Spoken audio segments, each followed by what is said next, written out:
নমস্কাৰ আমাৰ জীৱনৰ প্ৰথম ভাল পোৱা বুলি ক'লে আমি সদায় পিতৃ মাতৃৰ কথাই ক'ম হয়নে আমি প্ৰথম যদি কাৰোবাক ভাল পাব শিকিছোঁ সেয়া হৈছে আমাৰ মা দেউতা কিয়নো সৰুৰে পৰা মা দেউতাই আমাক জীৱনটো গঢ় দিবৰ কাৰণে আমাৰ গোটেই জীৱনটোৱে ছেক্ৰিফাইচ কৰে বুলি ক'ম আজিলৈকে ছেক্ৰিফাইচ কৰি আছে কিন্তু সেই বুলি ল'ৰা ছোৱালীয়ে মাক দেউতাৰ কাৰণে ছেক্ৰিফাইচ নকৰে বুলি ক'লেতো ভুল হ'ব কাৰণ ল'ৰা ছোৱালীখিনিও মা দেউতাৰ কাৰণে বহুত বস্তু ছেক্ৰিফাইচ কৰে হয়তো সেইটো এক্সপ্ৰেছ নকৰে ল'ৰা ছোৱালীখিনিয়ে এক্সপ্ৰেছ নকৰে কেতিয়াও কাৰণ আজি যদি আমি কাৰোবাক সোধোঁ বা ল'ৰা ছোৱালীক সোধে ন যে তুমি ডাঙৰ হৈ কি হ'ব বিচাৰা সদায় 90% ল'ৰা ছোৱালী এইটোৱে ক'ব যে মা দেউতাক সুখী কৰিব বিচাৰোঁ মা দেউতাৰ মুখত হাঁহি চাব বিচাৰোঁ গতিকে সিহঁতৰ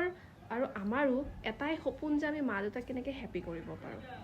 গতিকে এইটো মিছা কথা যে ল'ৰা ছোৱালীখিনিয়ে মা দেউতাৰ কাৰণে একো ছেক্ৰিফাইচ নকৰে আমিও বহুত ছেক্ৰিফাইচ মা দেউতাৰ কাৰণে কৰোঁ আৰু সেইটো আমি এক্সপ্ৰেছ কৰিব নোৱাৰোঁ কেতিয়াও আমি ক'ব নোৱাৰোঁ আৰু লগতে মই আৰু এটা কথা যে ল'ৰা ছোৱালীয়ে যেতিয়া ষ্ট্ৰাগল কৰি থাকে ন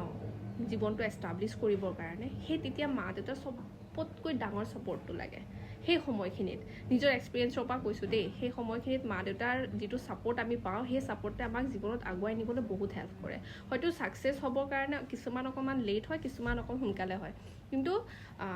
বহুত মানে মেণ্টেলি ছাপৰ্ট কৰে মা দেউতাৰ ছাপৰ্ট কৰে গতিকে মই ভাবোঁ যে মা দেউতাৰ সমানেই ল'ৰা ছোৱালীও মা দেউতাৰ কাৰণে ছেক্ৰিফাইচ কৰে